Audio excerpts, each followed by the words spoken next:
മറുയാത്രയിൽ നീയലഞ്ഞിടരുതേ, തണലേകിടും നിത്യം നടത്തിടുന്നു. മറുയാത്രയിൽ നീയലഞ്ഞിടരുതേ, തണലേകിടും നിത്യം നടത്തിടുന്നു. നൽകിടും യാത്രയിൽ വേണ്ടതെല്ലാം, തളരാതെ മറുകരയിൽ എത്തുവോളം. നൽകിടും യാത്രയിൽ വേണ്ടതെല്ലാം, തളരാതെ മറുകരയിൽ എത്തുവോളം. തളരാതെ മറുകരയിൽ എത്തുവോളം. മാധുര്യമേ ദൈവസ്നേഹം, മാറാത്തതാം നിത്യസ്നേഹം. കർത്താവിന്റെ വലിയ നാമം ഈ പകലിൽ വാഴ്ത്തപ്പെടുമാറാകട്ടെ. നിങ്ങളോടൊത്ത് ഇന്ന് പകൽ എളിയവനും പ്രാർത്ഥനയോടെ ഉപവാസത്തോടെ കൂടി വരുവാൻ സ്വർഗത്തിലെ ദൈവം സഹായിച്ച നല്ല അവസരത്തിനായിട്ട് നന്ദി നിറഞ്ഞ ഹൃദയത്തോടെ ദൈവത്തെ സ്തുതിക്കുകയാണ്. നമ്മൾ പ്രാർത്ഥിക്കുന്ന പ്രാർത്ഥന കേൾക്കുന്ന ഒരു ദൈവമുണ്ട്.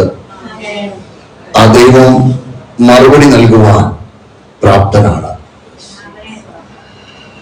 എന്നാൽ പലപ്പോഴും ദൈവിക വിടുതലും ദൈവിക പ്രവൃത്തിയും നമ്മുടെ ജീവിതത്തിൽ ലഭിക്കാൻ കഴിയാത്തതിന്റെ കാരണം നമ്മുടെ ജീവിതം തന്നെയാണ്. നാം തന്നെയാണ് അതിന്റെ ഉത്തരവാദികൾ, മറ്റാരുമല്ല. ദൈവത്തിന് കഴിയാത്ത ഒരു കാര്യവും ഇല്ല. സ്തോത്രം. ദേവദാസൻ പറഞ്ഞല്ലോ, നമ്മളെല്ലാവരും ദൈവകരങ്ങളിൽ ഉപയോഗിക്കപ്പെടുന്നവരായി തീരണം. ആത്മീകമായിട്ടുള്ള ഉന്നമനത്തിന് വേണ്ടി നിരന്തരം പ്രാർത്ഥിക്കുന്ന ഒരു സ്വഭാവം നമ്മിലുണ്ടെങ്കിൽ നിശ്ചയമായും ദൈവിക പ്രവൃത്തി നമ്മിലൂടെ ചെയ്തെടുക്കാൻ ദൈവത്തിന് കഴിയും എന്നുള്ളത് ഒരു യാഥാർത്ഥ്യമാണ്. ഇയ്യോബിന്റെ ജീവിതം അതിന് ഉദാഹരണമാണ്. ഇയ്യോബ് തന്റെ സ്നേഹിതന്മാർക്ക് വേണ്ടി പ്രാർത്ഥിച്ചു. അടുത്ത തിരുവചന ഭാഗങ്ങൾ പറയുന്നത് ഇയ്യോബിന്റെ സ്ഥിതിക്ക് ദൈവം മാറ്റം വരുത്തി. മാറ്റം വരുത്തി എന്ന് പറയുമ്പോൾ തന്നെ അവന്റെ ജീവിതത്തിൽ നഷ്ടപ്പെട്ടതെല്ലാം അവന് തിരികെ ലഭ്യമാകുന്നത് നമുക്ക് കാണുവാൻ കഴിയും. ഇയ്യോബിന്റെ ജീവിതത്തെ കുറിച്ച് നിങ്ങളൊന്ന് മനസ്സിലാക്കണമെങ്കിൽ ഇയ്യോബിന്റെ പുസ്തകം 19-ാം അധ്യായം ഇവിടെ വെച്ച് വായിക്കേണ്ട, വീട്ടിൽ പോയി ഒന്ന് വായിച്ച് ധ്യാനിച്ചാൽ മതി. അതിനകത്ത് അവന്റെ ജീവിത അനുഭവത്തിൽ വന്നു ഭവിച്ചതായ യഥാർത്ഥമായ ഒരു ചിത്രം ഇയ്യോബിന്റെ പുസ്തകം 19-ാം അധ്യായത്തിൽ ഇയ്യോബ് പറയുന്നുണ്ട്. അവൻ എഴുന്നേറ്റ് നിൽക്കുമ്പോൾ അവനെ കളിയാക്കുന്ന കുഞ്ഞുങ്ങൾ. സ്തോത്രം. ആശ്വസിപ്പാൻ വന്നതായ സ്നേഹിതന്മാർ 10 പ്രാവശ്യം അവന് വിരോധമായി നിന്ദയുടെ വാക്കുകൾ ഉരുവിട്ട സന്ദർഭം. ഒരു യാചകനെ പോലെ അവർ സ്നേഹിതരോട് പറയുന്നുണ്ട്, നിങ്ങളെങ്കിലും എന്നോട് അല്പം കരുണ കാണിക്കേ. സ്തോത്രം. അപ്പോൾ അങ്ങനെ ഒരു സാഹചര്യത്തിന്റെ മുന്നിലൂടെ കടന്നുപോയ ഭക്തൻ അവിടെ വിശ്വാസത്തിന്റെ വാക്കുകൾ അതിനകത്ത് പറയുന്നുണ്ട്. എന്റെ ത്വക്ക് ഇങ്ങനെ നശിക്കും, ദേഹ സഹിതനായി ഞാൻ അവനെ കാണും. അന്യനല്ല, സ്വന്തം കണ്ണുകൊണ്ട് അവനെ കാണും. അതിന് മുകളിൽ അവൻ വിശ്വാസത്തിന്റെ മറ്റൊരു വാക്കുകൂടെ പറയുന്നുണ്ട്. എന്നെ വീണ്ടെടുക്കുന്നവൻ ജീവിച്ചിരിക്കുന്നു, അവൻ പൊടിമേൽ നിൽക്കും എന്ന് ഞാൻ അറിയുന്നു. വിശ്വാസ പ്രഖ്യാപനമാണ്. സ്തോത്രം.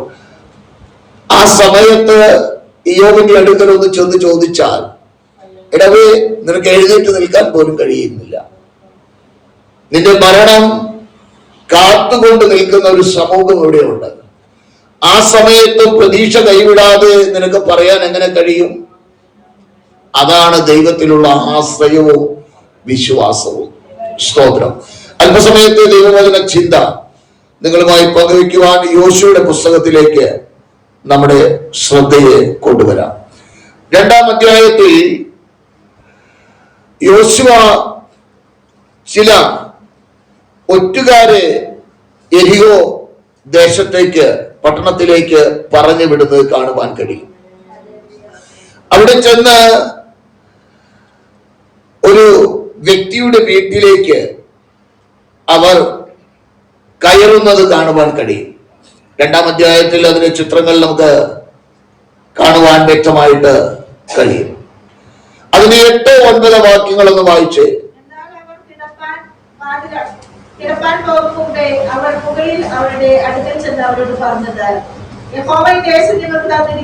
ഇതാരാ പറയുന്നേ എന്നും കൂടി ഒന്ന് ചിന്തിക്കണേ. ഒരു വിശ്വാസിയല്ല, ദൈവമായി ബന്ധമുള്ള ഒരു വ്യക്തിത്വമല്ല. സ്തോത്രം. ആ വ്യക്തി പറയുകയാണ്, ഈ ദേശം നിങ്ങൾക്ക് തന്നിരിക്കുന്നു, നിങ്ങളെയുള്ള ഭീതി ഞങ്ങളുടെ മേൽ വീണിരിക്കുന്നു. ഈ ദേശത്തിലെ നിവാസികൾ എല്ലാവരും നിങ്ങളുടെ നിമിത്തം ഉരുകിപ്പോകുന്നു എന്ന് ഞാൻ അറിയുന്നു. സ്തോത്രം. ദൈവമക്കൾ എന്ന് അവകാശപ്പെടുന്നവർ പലപ്പോഴും ഇതുപോലുള്ള വാക്ക് പറയൂ. സ്തോത്രം. ഇതുപോലുള്ള വാക്കുകൾ പറയില്ല.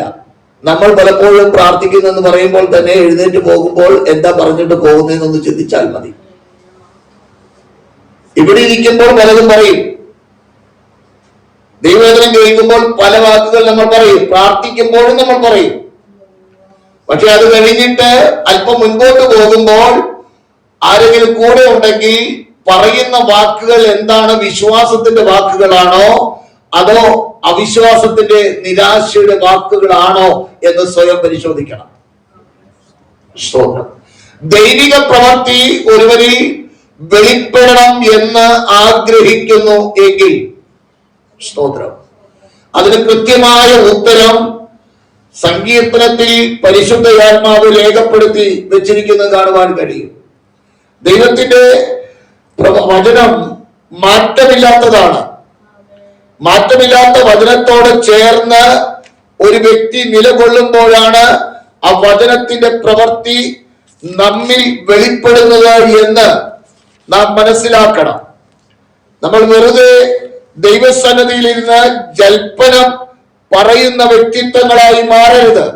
സ്തോത്രം.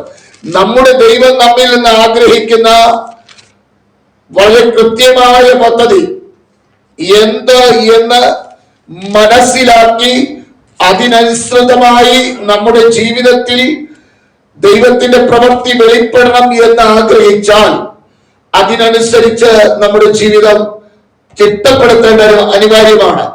സ്തോത്രം. 40-ാം സങ്കീർത്തനത്തിന്റെ 16-ാം വാക്യം ഒന്ന് വായിച്ച്. നിന്നെ അന്വേഷിക്കുന്ന എല്ലാവരും നിന്നിൽ ആനന്ദിച്ച് സന്തോഷിക്കട്ടെ. നിന്റെ ലക്ഷ്യം ഇച്ഛിക്കുന്നവർ യഹോവ മഹത്വമുള്ളവനെന്ന് എപ്പോഴും പറയട്ടെ, വല്ലപ്പോഴും പറയട്ടെ. സ്തോത്രം. രക്ഷ വേണമെന്ന് നമ്മൾ ആഗ്രഹിക്കുന്നവരാ. ദൈവിക പ്രവൃത്തി നമ്മിൽ നടക്കണമെന്ന് ആഗ്രഹിക്കുന്നവരാണ്. എന്നാൽ ദൈവാത്മാവോട് പറയുകയാണ്, എല്ലാവരും എന്തു ചെയ്യണം? ആനന്ദിച്ച് സന്തോഷിക്കണം. ദൈവത്തിന്റെ രക്ഷയെ ഇച്ഛിക്കുന്ന ഒരു വ്യക്തി യഹോവ മഹത്വമുള്ളവനെന്ന് സർവശക്തനെന്ന് പ്രവർത്തിപ്പാൻ മതിയായവനെന്ന് അവന്റെ പ്രവൃത്തി ആർക്കും തടുക്കുവാൻ കഴിയുകയില്ലെന്ന് നിന്റെ അധരം കൊണ്ട് പറയുവാൻ തക്കതായ ഒരു അനുഭവത്തിൽ ഉടമയാകുന്നുവെങ്കിൽ ദൈവത്തിന്റെ പ്രവൃത്തിയുടെ കര നമ്മിൽ വെളിപ്പെടുത്തുവാൻ, നമ്മുടെ ജീവിതത്തിൽ മറ്റുള്ളവർക്ക് കാണിച്ചു കൊടുക്കുവാൻ കഴിയത്തക്ക നിലവാരത്തിൽ നീ ആരെ വിശ്വസിച്ചു എന്ന്, നീ ആരോട് ചേർന്ന് നിന്നു എന്ന് അറിയത്തക്കവണ്ണം പ്രവർത്തിപ്പാൻ മതിയായ ഒരു ദൈവമാണ് നാം സേവിക്കുന്ന ദൈവമെന്ന് ഇന്ന് പകലിൽ മറക്കരുത് കേട്ടോ. സ്തോത്രം. ഹല്ലേലൂയ. പലപ്പോഴും നമ്മുടെ അതരം കൊണ്ട് തന്നെ ദൈവിക പ്രവർത്തിക്ക് തടസ്സമായി ചില വാക്കുകൾ അങ്ങ് പറഞ്ഞു വെക്കും. എന്നിട്ട് ദൈവസന്നിധിയിൽ ഇരുന്ന് പ്രാർത്ഥിക്കും. പ്രവർത്തിക്കണം, വിടുവിക്കണം, സഹായിക്കണം. അല്പം മുൻപ് പറഞ്ഞത് എന്താ? ഇത് രണ്ടും കൂടെ ചേരുന്നില്ലല്ലോ. സ്തോത്രം. എന്നെ കേൾക്കുന്ന എന്റെ കൂട്ടു സഹോദരങ്ങളോട് വളരെ താഴ്മയോടെ എളിയവൻ പറയുകയാണ്. സ്തോത്രം. അവിടെ ആ പ്രിയപ്പെട്ട സഹോദരി പറയുന്ന വാക്കുകൾ നിങ്ങളൊന്ന് ശ്രദ്ധിക്കണം. അതിന്റെ 11-ാം വാക്യം കൂടെ ഒന്ന് ചേർത്ത് വായിച്ചേ.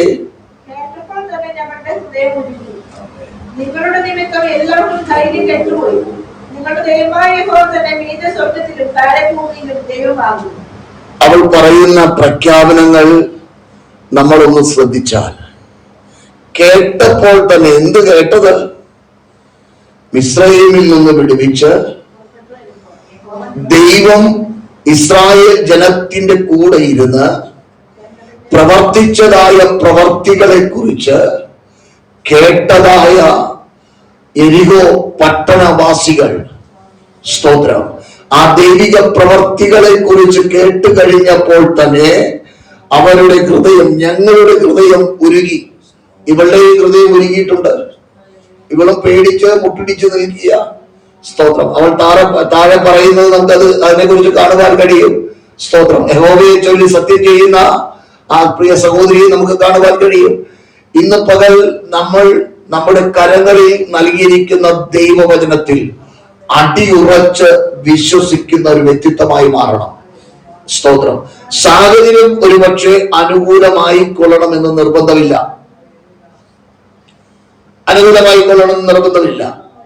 പല സന്ദർഭങ്ങളിലും പ്രയാസങ്ങൾ നമ്മുടെ ജീവിതത്തിൽ ഉണ്ടാകാം. ഇവിടെ ദൈവവൃത്യൻ ചില കാര്യങ്ങൾ പറയുന്ന സമയത്ത് എന്റെ ജീവിതവുമായിട്ട് ഞാൻ ചില കാര്യങ്ങൾ തട്ടിച്ചു നോക്കുവാനിടയായി. ഒരു ദിവസം രാവിലെ എഴുന്നേറ്റ് പ്രാർത്ഥിച്ചുകൊണ്ടിരിക്കുമ്പോൾ സാധാരണ ഞാൻ പ്രാർത്ഥിക്കുകയും അല്പം വിശ്രമിക്കുകയും എഴുന്നേറ്റ് വീണ്ടും പ്രാർത്ഥിക്കുകയും വചനം ധ്യാനിക്കുകയും ഒക്കെ ചെയ്യുന്ന ഒരു സ്വഭാവത്തിന്റെ ഉടമയാണ്. ഞായറാഴ്ച രാവിലെ എഴുന്നേറ്റ് പ്രാർത്ഥിച്ച് ഏകദേശം ഒരു 7 മണി ആകാറായിട്ടുണ്ടെന്ന് തോന്നുന്നു.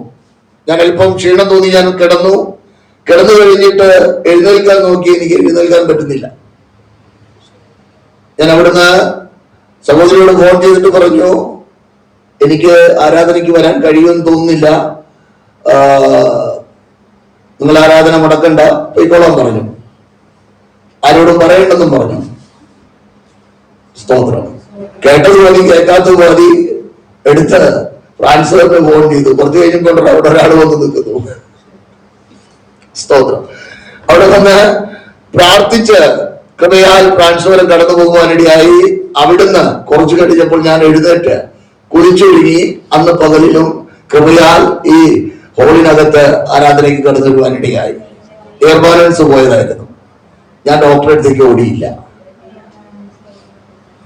ഞാൻ ഡോക്ടറെ അടുത്ത് പോയില്ല. സ്തോത്രം. അടുത്തുള്ള പരിപാടിയും ഞാൻ നോക്കിയില്ല. കൃപയാൽ കുറച്ച് ദിവസങ്ങളെ പ്രയാസം ഉണ്ടായിരുന്നു. കൃപയാൽ അതിൽ നിന്ന് പൂർണ്ണമായി ദൈവം വിടുവിച്ചു. സ്തോത്രം. നമ്മൾ സേവിക്കുന്ന ദൈവം ആര്?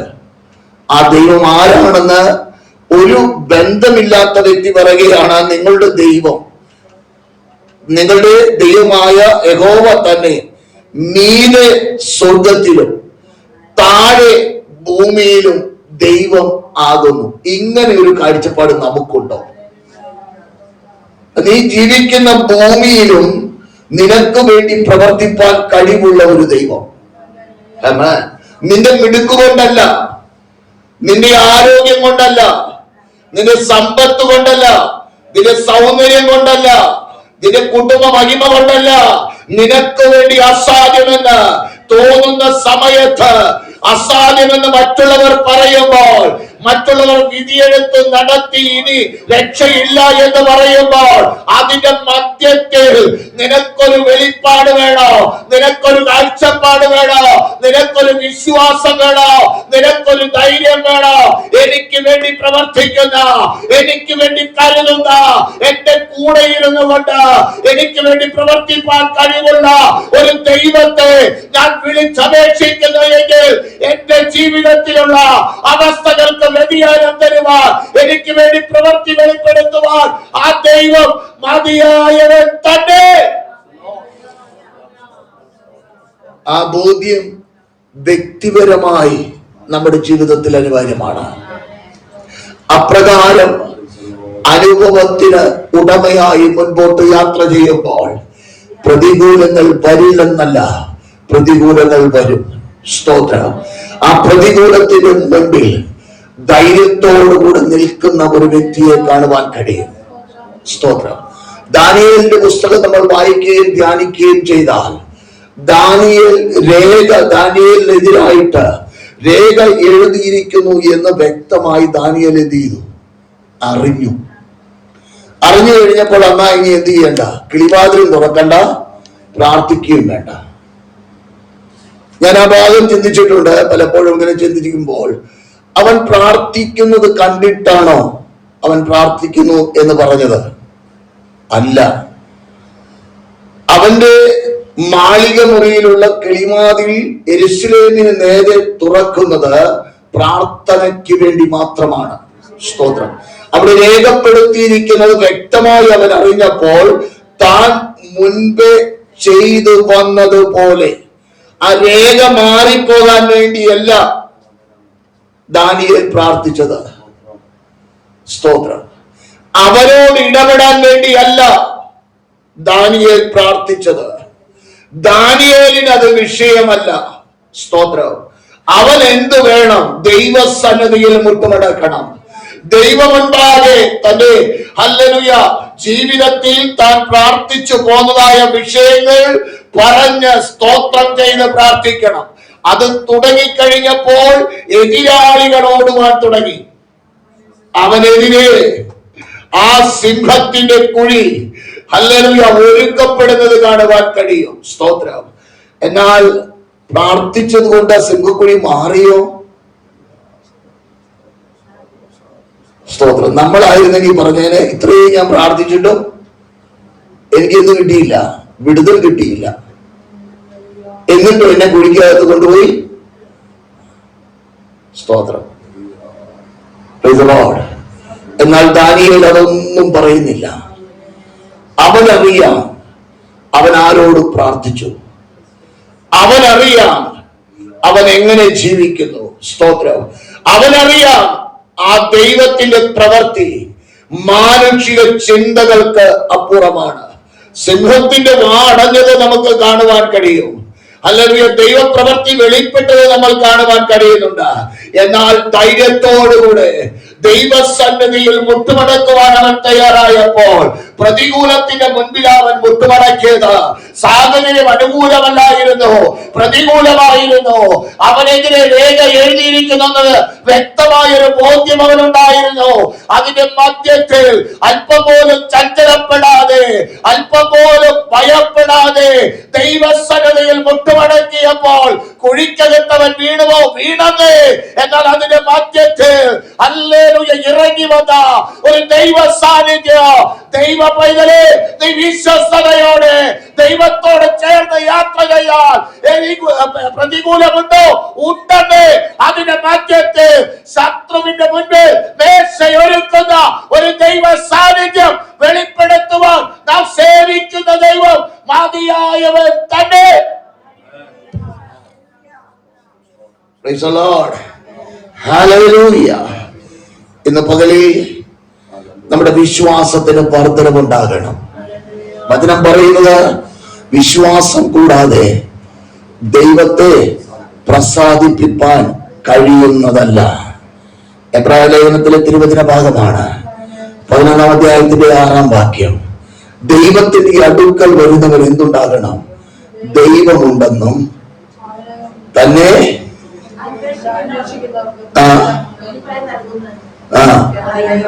അങ്ങനെ ഒരു വിശ്വാസം നമുക്കുണ്ടോ?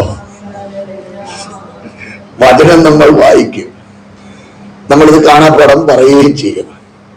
ഒരു പ്രയാസം വരുമ്പോൾ നമുക്കങ്ങനെ വിശ്വസിക്കാൻ കഴിയുമോ? ഇന്നലെ രാത്രി ഇങ്ങനെ ഓരോ കാര്യങ്ങൾ പറഞ്ഞപ്പം, പല കാര്യങ്ങൾ ഇങ്ങനെ പറഞ്ഞുകൊണ്ടിരുന്നപ്പം ഒരാൾ പറഞ്ഞു, നിങ്ങളെപ്പോലൊരു മനുഷ്യനെ കണ്ടുകിട്ടില്ല. എടാ, നമുക്ക് പേടിച്ച് വിറച്ചിരുന്നിട്ട് എന്തെങ്കിലും കാര്യമുണ്ടോ? എന്തെങ്കിലും നമുക്ക് ചെയ്യാൻ പറ്റുമോ? നമ്മുടെ മക്കൾ പല സ്ഥലങ്ങളിലാണ്, അവിടെ നടക്കുന്ന ഒരു വിഷയത്തിന്റെ മുമ്പിൽ നമ്മൾ ഇവിടെ കിടന്ന് വിറച്ചിട്ട് വല്ല കാര്യമുണ്ടോ? എന്തെങ്കിലും കൈ നീട്ടി നമുക്ക് ചെയ്യാൻ പറ്റുമോ? പക്ഷെ ചെയ്യുവാൻ കഴിയുന്ന ഒരു ഉടമസ്ഥനുണ്ട്. ആ ഉടമസ്ഥന്റെ കരങ്ങളിൽ ആ വിഷയത്തെ വരവേൽപ്പിക്കണം. അതാ വചനം പറയുന്നത്, നിന്റെ ഭാരം എന്ത് ചെയ്യുക, യഹോവയുടെ മേൽ വെക്ക്. നീ ഫ്രീ ആകുന്നേ. ടെൻഷനും വെച്ച് രാത്രി ഉറങ്ങില്ല, തിരിഞ്ഞും മറിഞ്ഞും തിരിഞ്ഞും. എന്തിന്? സ്തോത്രം. പ്രാർത്ഥിക്കുന്ന സമയത്ത് ചുവന്നിരുന്ന് പ്രാർത്ഥിച്ച ദൈവങ്ങളിലേക്ക് വിഷയം കൊടുക്കുക, എന്നിട്ട് ഫ്രീ ആകുക. അത് വചനം പറയുന്ന അങ്ങനെയാണെന്നേ. ഒന്നിനെ കുറിച്ചും നടക്കും.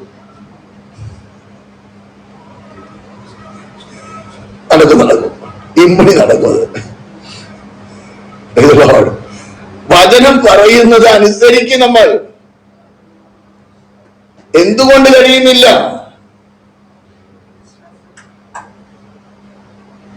പ്രാർത്ഥനയോടെ ഒരു വിഷയം ദൈവകരത്തിൽ കൊടുത്താൽ ആ കൊടുത്തവന്റെ കരത്തിൽ ആ വിഷയത്തിന് മറുപടി നൽകുവാൻ പ്രാപ്തനാണ് ആ ദൈവം എന്നൊരു ബോധ്യം നമ്മുടെ ഉള്ളിലുണ്ടാകട്ടെ.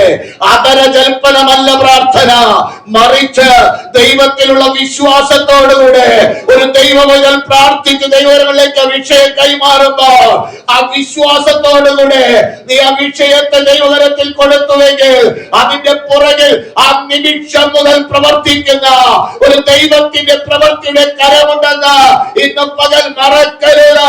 അതുകൊണ്ടാണ് വചനം പറയുന്നത്, ഒന്നിനെ ചൊല്ലി വിചാരപ്പെടരുത്. സ്തോത്രം. പ്രാർത്ഥനയാൽ സ്തോത്രത്തോടെ ദൈവകരത്തിൽ ഏൽപ്പിക്കുമ്പോൾ എന്നാൽ സകല ബുദ്ധിയെയും കവിയുന്ന ദൈവിക സമാധാനം കൊണ്ട് നിന്റെ ഹൃദയത്തെ നിറയ്ക്കുവാൻ, നിന്റെ ദിനവിനെ നിറയ്ക്കുവാൻ, നിനക്ക് വേണ്ടി പ്രവർത്തിപ്പാൻ കഴിവുള്ള ഒരു ദൈവ സാന്നിധ്യം ഉണ്ടെന്ന്.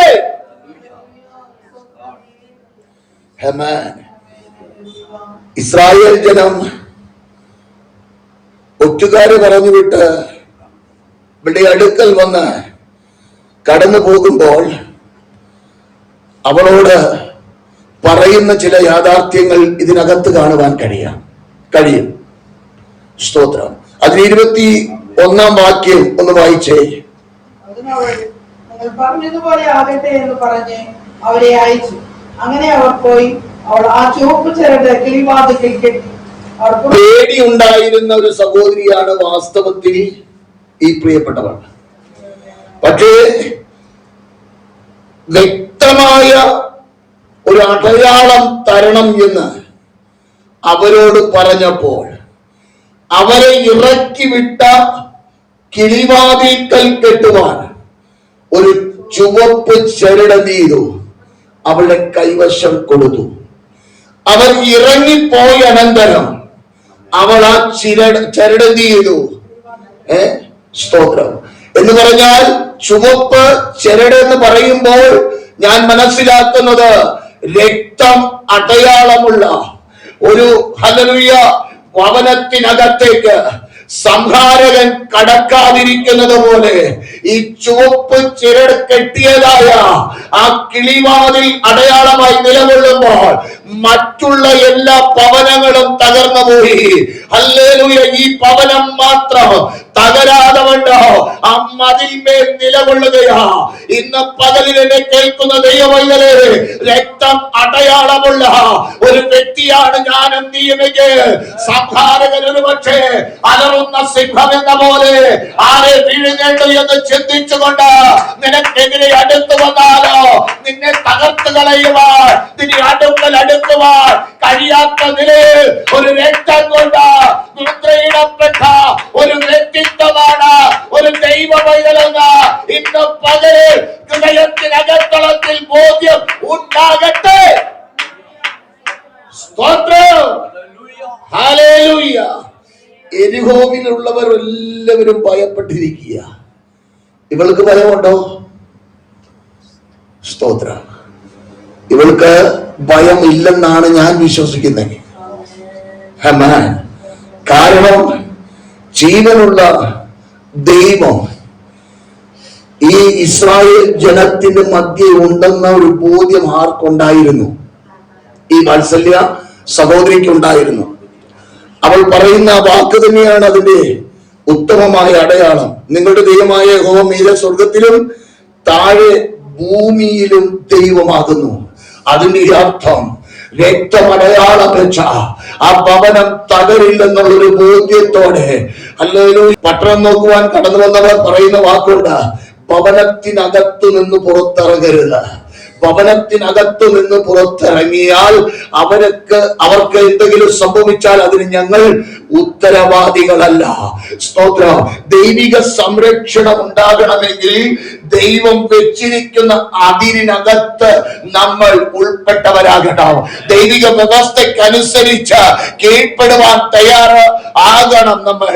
ഹല്ലേലൂയ. അപ്രകാരം തയ്യാറുള്ളവരായി നിലകൊണ്ടാൽ ഒരു ദൈവിക സംരക്ഷണ വലയോ സദാ അനുഭവിച്ച് മുൻപോട്ട് പോകത്തക്കവണ്ണമുള്ള ഒരു ദൈവിക പ്രവർത്തിക്ക് ഉടമയായി നാം ഓരോരുത്തരും മാറും എന്നുള്ളത് ഹല്ലേലൂയ നിശ്ചയമുള്ള ഒരു കാര്യമാണ്. ഒരുപക്ഷെ സങ്കീർണമുള്ള ഒരു വിഷയമായിരിക്കാം നിന്റെ മുൻപിലുള്ളത്. എന്നാൽ ഹല്ലേലൂയ ഇന്ന് പകലിൽ ദൈവാത്മാവ് വിളിച്ചു പറയുകയാ, സങ്കീർണമായിരിക്കാം, നാളുകളായി ഒരുപക്ഷെ പ്രാർത്ഥിച്ച വിഷയമാകാം. എന്നാൽ വചനത്തെ ഹൃദയത്തിനകത്തേറ്റുകൊണ്ട് ഇല്ല, എനിക്ക് വേണ്ടി പ്രവർത്തിക്കുന്ന, എനിക്ക് വേണ്ടി ചലിക്കുന്ന, എനിക്ക് വേണ്ടി കരുതുന്ന ഒരു ദൈവത്തിന്റെ പ്രവൃത്തി ഉണ്ട് എന്ന ഹൃദയത്തിനകത്തളത്തിൽ ഒരു ഉത്തമമായ ബോധ്യം ഉണ്ടാകട്ടെ. Praise the Lord. അപ്രകാരം ബോധ്യത്തോടുകൂടി യാത്ര ചെയ്താൽ ദൈവിക പ്രവൃത്തി നമ്മുടെ ജീവിതത്തിൽ വെളിപ്പെടുമെന്നുള്ളത് നിശ്ചയമാണ്. Praise the Lord. മർക്കോസിന്റെ സുവിശേഷത്തിൽ പ്രാർത്ഥനയെ കുറിച്ച് നമ്മുടെ വീണ്ടെടുപ്പുകാരനായ കർത്താവ് പറഞ്ഞ വാക്കുകൾ 11-ാം അധ്യായത്തിൽ ദൈവാത്മാവ് രേഖപ്പെടുത്തിയിട്ടുണ്ട്. അവിടെ പറയുന്നൊരു പ്രത്യേക പദമുണ്ട്. സ്തോത്രം. അതിന്റെ 11-ാം അധ്യായത്തിന്റെ 22-ാം വാക്യം. ആരിൽ വിശ്വാസമുള്ളവരായിരിക്കണം? വിശ്വാസമായിട്ടുള്ളവർ എന്നുള്ളതിന്റെ അടയാളം എന്താ? അതിന് താഴെ പറയുന്നു, ഹൃദയത്തിൽ എന്ത് ചെയ്യരുത്? സംശയമുണ്ടാകരുത്. സ്തോത്രം.